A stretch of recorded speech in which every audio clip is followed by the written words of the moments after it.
On Talk of the Town, it's all about you. Good day, Centurion residents, and a very warm welcome to the show. My name is Carly Bohopa, and I'm your host for the Talk of the Town show. On the Talk of the Town show, we handle current affairs and news happening in and around of Centurion. And today on set, we are joined by members from the Oak Youth Theatre, Stephen and Taryn. The Oak Youth Theatre is a Centurion-based production theatre and is celebrating its 10-year legacy on the 15th of October.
So guys, if you don't mind, do you mind walking us through the journey of how it started and what you guys had to go through the process and what inspired you to actually start the Oak Youth Theatre?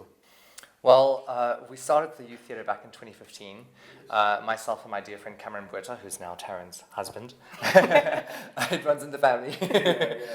We started the youth theatre back in 2015. It was something that literally, when we were in high school, and myself and Cameron were in Centurion High School, so it was always something that we spoke about while we were there, dreaming up all these ideas.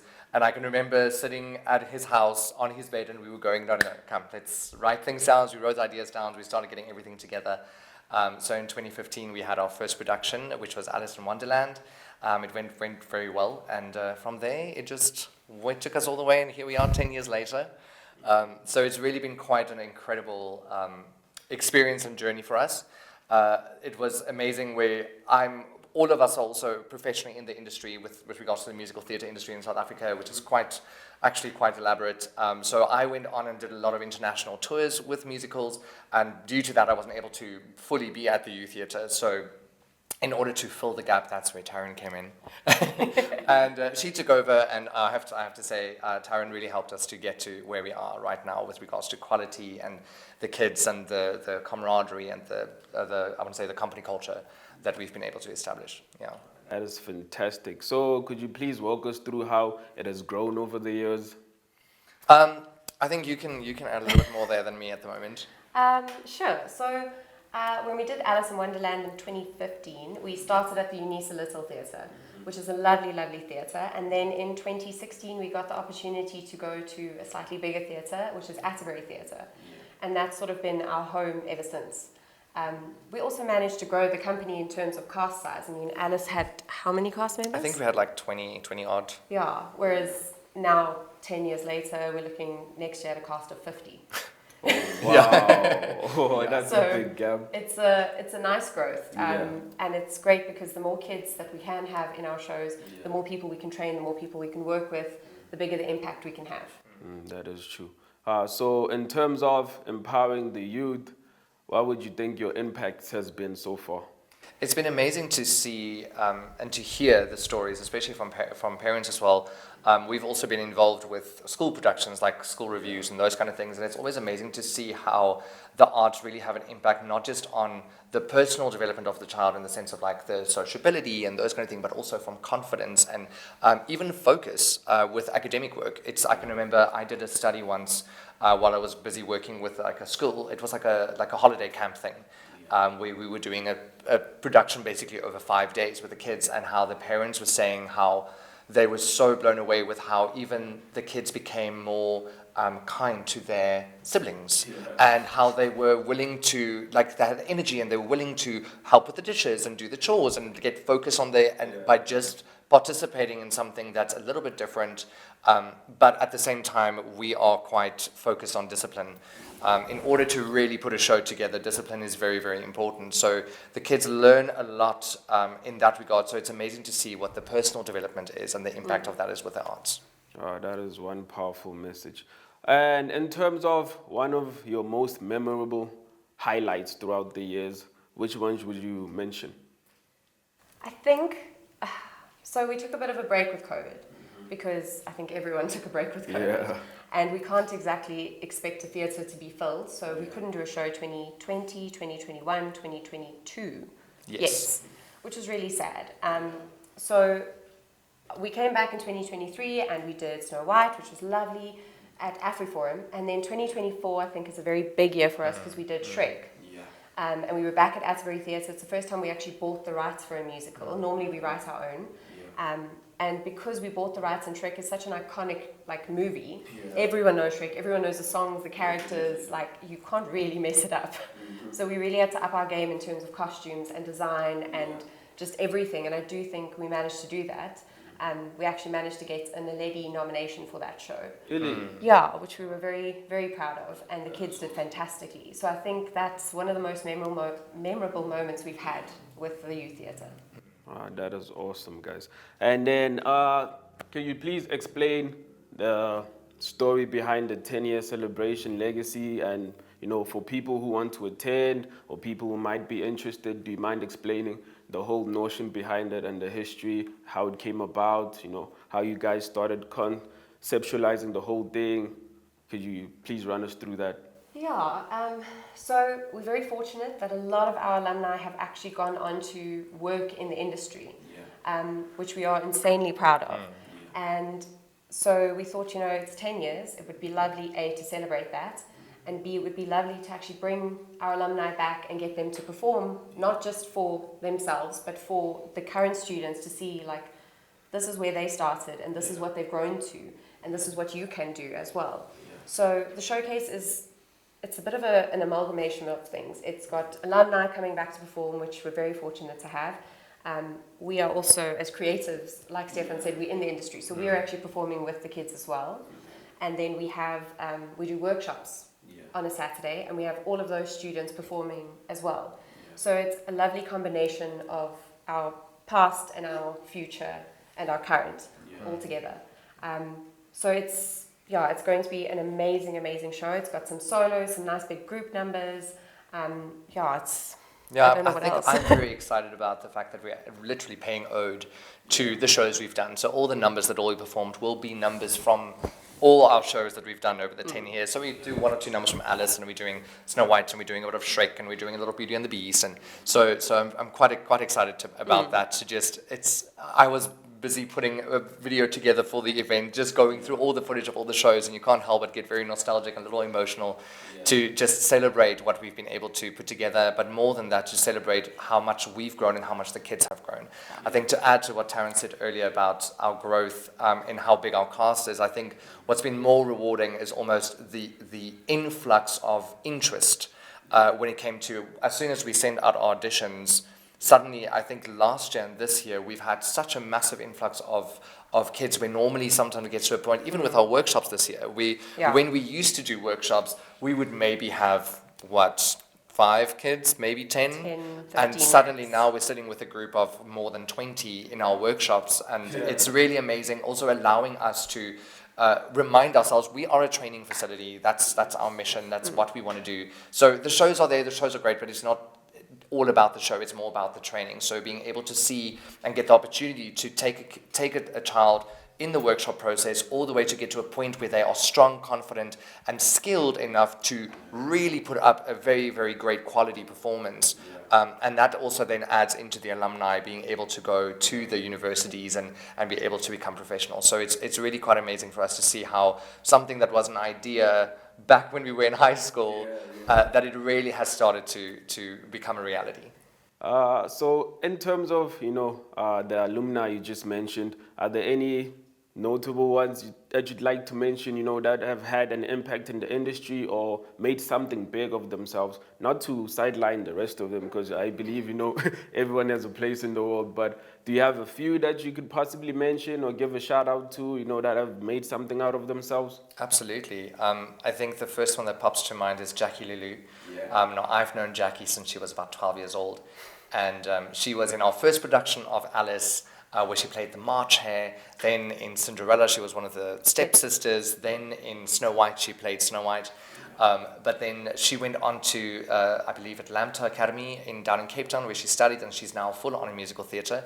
I'm actually quite excited because I'm about to start a contract international tour, and she's going to be in the contract with me. And so that's the contract with her as well. Yeah, so that's very, special. very exciting. And then we also have Rickard Strauss, who is quite well known on TV. He was for a long time a big actor in Semenlan. So it's been, and he's still acting, and I believe he's also done some international work, but he's mainly focusing on film and TV. But he played Al Jafar in our production of Aladdin. Diego has gone on mainly onto the ships. So he's been a vocalist on the ship, which has been really, really great. He's done some pantos and... of course. And then in terms of, the impact the community can have on your production and, the students that come to you guys, how do you feel about that? Because I believe, like any other art or sport, it's a two-way street. If I bring my child to you guys, I feel like we could work with each other. It's something we can feed off each other just to get the child, more interested in what he's actually or she's actually doing. So how do you guys feel about that, and how has it worked over the years? Has it been good? Has it been, are you doing most of the work, or is it something that you meet each other halfway and, they encourage the child to do better and that also helps? How does that work?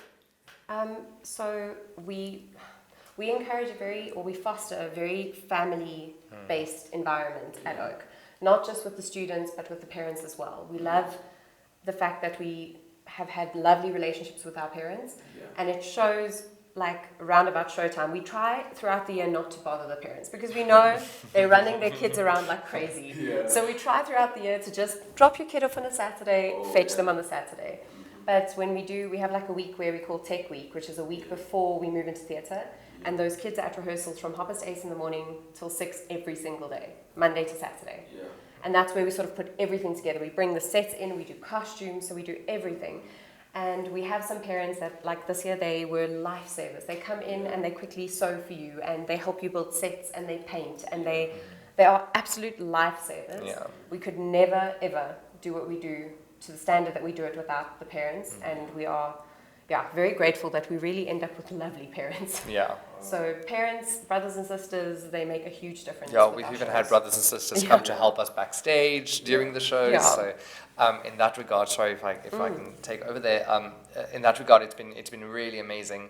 And I think even from the community perspective, just being aware of a lot of the theatre that is happening, especially in Centurion, just with Centurion Theatre, with some of the other youth theatres that's around, with the Atterbury Theatre, Afriforum Theatre, everything's it's on our doorstep. So it's amazing to see that there is such a great need and interest in theatre, not just live events, but in theatre itself and storytelling. And for us, we've been able to, especially this year, go watch so many great school productions at the Atterbury Theatre, at the Afriforum Theatre, and it's amazing to see for myself as well. Earlier this year, I was an adjudicator for the Centurion Arts Festival, and I had to adjudicate the school production, the review production section, especially for the primary schools. And I was honestly blown away with the quality of the work, the talent. So it's amazing to see that there's such a wonderful, wonderful support towards the arts, especially with the kids. We just want to take it further to not just finish at school. True. So, okay, is there a certain age restriction for, someone who might be interested in taking part in your production or actually becoming one of your guys' students? Is there an age restriction? Like, what age can you start and what's the maximum? So it depends on the show. Like when we did Beauty and the Beast, obviously you've got like Chip, who is a very young character, which means we did use, I think she was 7 at the she time. was very tiny. And Shrek, we also had a very young character that was a baby bear. But for something like Hercules, there's not really tons of little or younger characters. The youngest we have in our current cast, she was in this year's show and she's in next year's show, she's 9. But she's also done 2 shows with us. So we generally say 9 or 10 is the earliest, unless, you get those students that their parents, they've done every school production, they've done every review, and they are very disciplined, because it's a lot to focus on. We do 3 shows a day on a Saturday, and for someone that's young, it's a little bit difficult. So generally 9 is our show sort of age. With workshops from about 7, we love working with them because then we can help them get that discipline so they can do a show. And then with regards to sort of the age cap, I think our oldest at the moment, we're generally around 25-ish, because we focus on being a youth theatre. So we want to train the youth, which doesn't necessarily end at 18. Oh, okay. And then in terms of long-term goals or short-term goals, what are you guys working on currently, or where do you see yourself in a few years? Sure. We have this discussion 3 times a year and it changes every time. I feel like it's 3 times a day. I mean, one of the dreams I know my husband has is to expand, to be able to do more than one show or even a show in a different location. I know that's been a dream of his for a long time, and it's something that hopefully we will, by the time we do our 20-year show, it will be realized. But we'd love to grow our workshop program and be able to do sort of holiday workshops where if you're looking for something to do, you send your kids for a couple of days, we put together a little show with them, we work with them, we do dancing and singing and acting and backstage stuff and creating set pieces so they get a full theatre experience within a week. So we'd love to start that just because there is such a gap and such a need. Especially for when it comes to the backstage stuff. A lot of people don't always think about what's happening behind the scenes. But even that, and I have wonderful, wonderful dear friends that's what they do. So as much as we're on stage, they're off stage, and without them, we can't do our job. So being able to learn how does lighting work, how does sound work, how to actually make the magic happen on stage, how to paint a set beat, what's the different techniques that I can do in order to make something look like an actual rock. Those kind of things. It really becomes incredible artistry once you get into it, and I've been dabbling a little bit in that side with the youth theatre. It's basically been my job for the past couple of years to focus on set and especially props and puppets. We've been using a lot of puppets over the past 2 years. With Shrek, we had to build the entire dragon, and this year with Little Mermaid, we had to do the eels, and and it's always fun to try and make it work and to see how something eventually you overthink it, but that's the way we learn, and it's interesting for me always to think how, again, different academic things plays a role in something creative. If you think of just doing a puppet, I have to think about mechanics. I have to think about how do I hide the mechanics but make it easily usable, if I can put it like that, user-friendly for the actor, so that it does an artistic side to it. And then you want to start adding, with the eels, we were we need the eyes to light up. Now suddenly I have to start bringing electronics, and I have to figure out where does the button sit and where's the light. So but that also makes it fun. So as much as there's so many kids that want to be creative in some which way, shape or form, or want to get involved, but they don't feel confident in their singing, acting, or dancing. But there's so many other ways to get involved, which really makes it a collaborative art form that brings so many different disciplines together. So in terms of preparation, would you say it takes days, weeks? For a show? Months. So Hercules, we auditioned now in August and September. The cast is now set. And from now, the script will be written before the end of the year. I'm starting costumes now. The music is already being arranged by our incredible musical director, Jaco Smits. Absolutely. Then we start rehearsals in Jan, and the kids rehearse every single Saturday from January till June. So it's a big commitment from them. And from us, it takes up the whole first half of our year is just tunnel vision on the show. Because we don't have a humongous team like you would in a professional production. We have... There's 4 of us. Yeah. 4 or 5. Well, now we've got a slightly bigger production team because we are starting to bring in like interns that can shadow me as a choreographer, so they can take over, they can shadow the director, shadow the musical director. Which has also been really great, having some of our alumni actually being interested in that. So then we've had Nulani started as youth theatre and then eventually became Taryn's right-hand man when it comes to choreography. I mean, Yaku himself, he literally was in our first production back in 2015. He played the Mad Hatter in Alice, and he's currently our musical director. And he's been with us for the entire journey. So it's amazing that as Taryn says, that we have that pull through, and that we can get that opportunity of allowing kids to do internship and those kind of things and learn more. But yeah, because of the size of the team, we start now.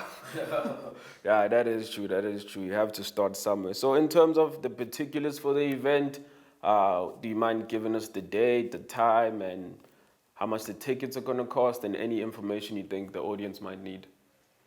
So the show is at the Fair Tree Atterbury Theatre. It's on the 15th of October at 7:30. It's not a long show because we know it's a weeknight and everyone needs to go to bed early, so it's maximum an hour and a half. It's a lot of fun. It is family friendly. Tickets are 150 Rand, and you can buy them from SeatMe, which is the Atterbury Theatre's ticketing website. Okay. Thank you very much for joining us, guys. Before we leave, I have an additional question. It's not related to the Oak Youth Theatre, but I believe people would like to know about this, and it's going to be soon. It's going to be happening soon, I believe, the end of the month, if I'm not mistaken. But the National Traffic Department is going to introduce a system called the demerit system, like the one they use in school, where you don't do something and then you get a demerit. If you do something good, you get a merit. Yet I'm not sure on the merit side if you're going to be getting as many merits as demerits. You know how the system works.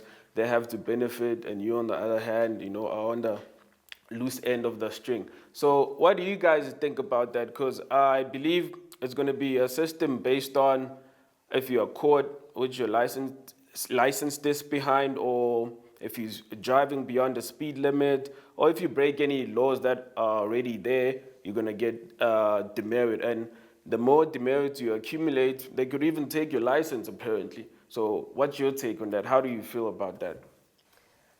Well, my mom lives in Australia, and they have that system there. And I know from her perspective, she is terrified to drive over the speed limit, to drive without a license, because she's so terrified to get a demerit. She actually knows people that have had demerits and had their licenses taken away. So it is, in theory, a system that I think is very beneficial. I'm not sure, we'll have to see it in practice here, if it'll work. But I think if it is put into practice properly, I do think it can be beneficial, as opposed to just get a fine, pay it, do the same thing, get a fine, pay it. It might actually teach people that there are consequences. That is true, and unfortunately, we have a way of paying things off in South Africa, That's just how it works. Thank you very much for joining us, guys. So do you mind telling the audience where they can reach out to you, or pages to follow, your handles? They can reach out to us on our website at oakyt.co.za. And then, is it Oak YT or Oak Youth Theatre? No, Oak YT. oakyt.co.za.